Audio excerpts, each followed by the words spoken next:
A B C D সমান্তর ধারার 4টি ক্রমিক পদ হলে নিচের কোনটি সঠিক? তো আমাদের দেয়া আছে এ বি সি ডি সমান্তর ধারার 4টি ক্রমিক পদ। দ্যাট মিনস ধারাটি হবে A plus B plus C plus D.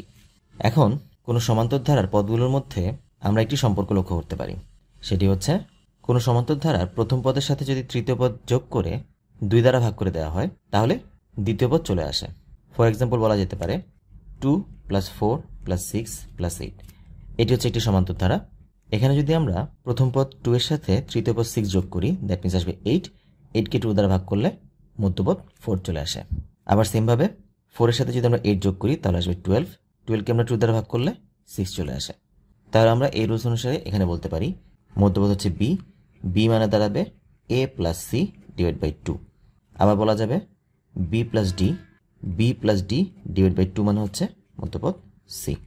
তো আমরা এই দুটি মানের মধ্যে এই মানটি দেখতে পাচ্ছি সি নাম্বার অপশনে।